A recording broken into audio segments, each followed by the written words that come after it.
There are no guarantees in life. Allah hasn't guaranteed anyone anything except for one thing. The only guarantee that Allah made with every human being, regardless of your color, your race, your religion, your age, your health, the only guarantee that we all have is death. Allah says every soul shall taste death, and death will find you no matter where you are, in the darkest hole, in the lowest valley, wallah, in the summit of the highest mountain. Death will come to you, and it will come as a shock. It will come unannounced. Ali bin Abi Talib radiallahu ta'ala anhu, he says people are asleep. We're asleep, my brothers. Trust me, you and I, we think we're living because we're chasing our dreams and our whims and our desires and our ambitions. But Ali says, people are asleep, and when they die, they wake up. But only when we wake up, it's too late, bro. Because there ain't no coming back. A dear brother of ours has passed away, Mohammed Janel, at the age of 18, whom you may remember was on the show with us a few years ago.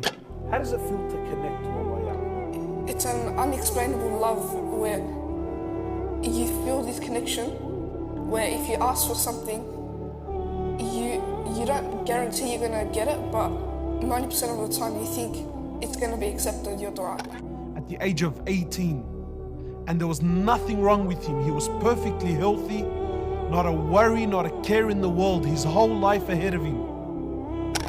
He went to sleep and didn't wake up in the morning. I remember meeting him the first time.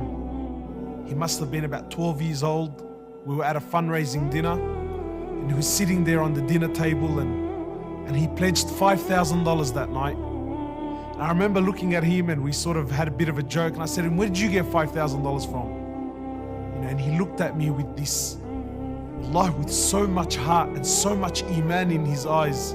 He said to me, "You don't worry about where I got my $5,000 from." But I remember he pledged it, and he paid it.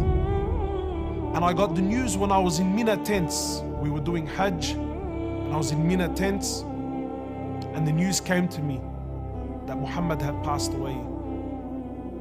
Wallah, and I remember the bitter feeling that I got, the bitterness. I was so upset, not just upset, but I was so bothered that such is this world that you can never enjoy anything fully, because the reality of death is always there. And the Prophet ﷺ, he says, increase much the remembrance of death, for verily it is the destroyer of all desires.